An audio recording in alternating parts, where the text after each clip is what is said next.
If you decided to build a nuclear reactor in Georgia, you would have to spend $280,000 every hour of the day, every day of the week, for 15 years before generating a single watt of power. That is the final bill for the newest commercial reactors in America, which ended up costing $36,800,000,000 and bankrupting the legendary firm that designed them. But the real reason you cannot own one of these giant profit machines has nothing to do with building costs or design failures. A separate, invisible barrier stands between you and the electrical grid.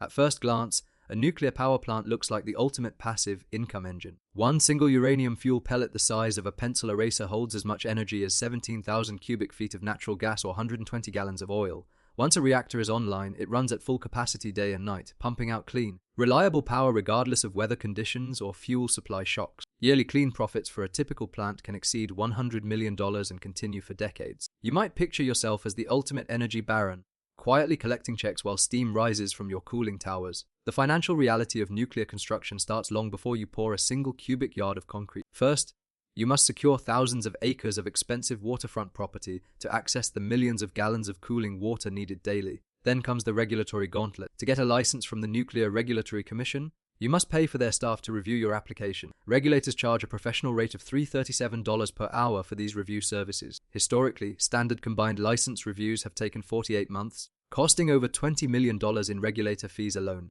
Hiring specialized engineering firms to draft thousands of pages of technical designs adds another $100 million before construction is approved. Permit in hand, the actual construction costs dwarf almost any other project on Earth. Nuclear reactors require specialized materials like ultra-high density concrete and nuclear-grade steel that must meet extreme quality standards. For example, the massive reactor pressure vessel must be forged as a single piece of steel to withstand intense radiation and pressure. Only Japan's Steel Works and a few other facilities possess the heavy forging presses required to manufacture these vessels, creating multi-year waitlists. To protect against accidents, you must purchase the maximum amount of private liability insurance available, which is currently $375 million per reactor. This coverage carries an average annual premium of $1,830,000. Under the Price-Anderson Act of 1957, you must also agree to pay into a secondary industry pool if another reactor suffers a major incident. Should a disaster occur anywhere else in the country, you could be on the hook for retrospective assessments of up to $158 million.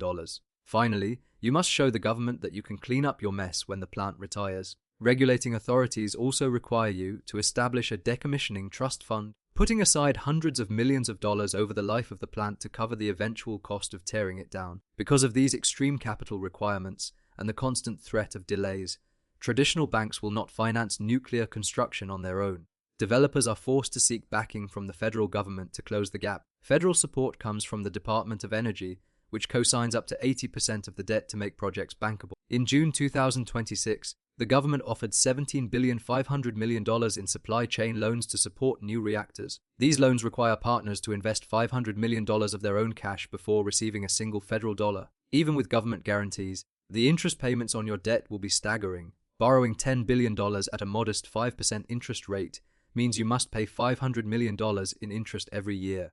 Debt service must be paid during the entire decade of construction before the plant generates a single kilowatt of electricity. Carrying costs of this magnitude bankrupted Westinghouse in 2017, proving that even industry giants can be crushed by interest. Operation brings a monthly overhead dominated by costs that other industries never have to consider. Protecting a reactor requires a heavily armed private security force that can cost up to $50 million every year.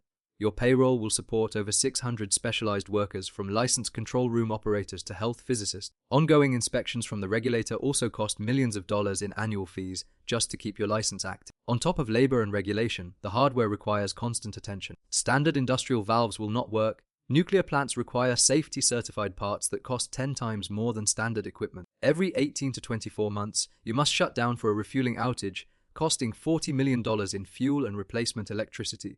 Outage periods generate zero revenue, but your fixed overhead does not stop. If you manage to keep the plant running, the revenue potential is indeed massive. Generating electricity at a 90% capacity factor, a standard 1,000 megawatt reactor produces roughly 8 million megawatt hours annually. At a wholesale electricity price of $40 per megawatt hour, that reactor brings in $320 million in annual gross revenue. Revenue collection methods depend entirely on where your plant is located. In some states, you operate as a regulated monopoly, meaning the state utility commission guarantees you a fixed return on your investment, usually around 10%. Ratepayers bear the burden of construction overruns under this system, which is how Georgia Power funded the Vogtle expansion. Deregulated merchant markets offer no such protection. Selling electricity on the open market forces you to compete directly with cheap natural gas and subsidized wind and solar power. When wholesale power prices drop, a merchant nuclear plant can quickly become a massive financial sinkhole. Wisconsin's Kewaunee Power Station shut down permanently in 2013 because it could no longer compete with cheap shale gas. Though fully licensed for another 2 decades, the owner closed the plant rather than lose tens of millions of dollars each year. Operating profit differs vastly from net profit in the nuclear sector. Daily operations make nuclear power seem highly profitable. Fuel costs are low, typically around $7 per megawatt hour, and the plant runs constantly. With operating costs at $33 per megawatt hour, you generate a healthy operating margin on every unit of electricity sold. Gross receipts might reach $320 million against $150 million in operating costs, leaving a $170 million surplus. Capital costs completely wipe out that operational surplus.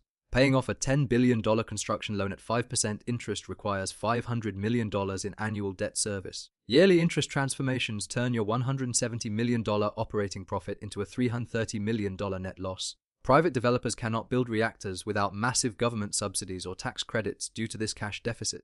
Debt retirement does not end your capital worries, as you still face unpredictable equipment upgrades.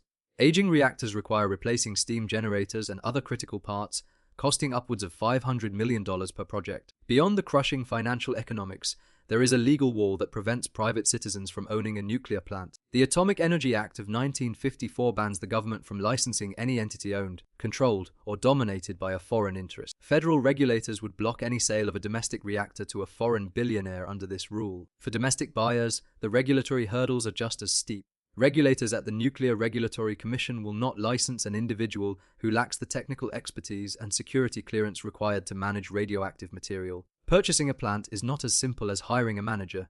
You must build an institutional apparatus that satisfies federal security agencies. Ultimately, nuclear power plants are not businesses in the traditional sense. They are massive, state-subsidized public works projects wrapped in corporate structures. Only utilities and energy consortia backed by government guarantees can survive the decade-long construction delays and risks. Individual ownership of a commercial reactor remains a fantasy. Private citizens cannot legally buy or build one.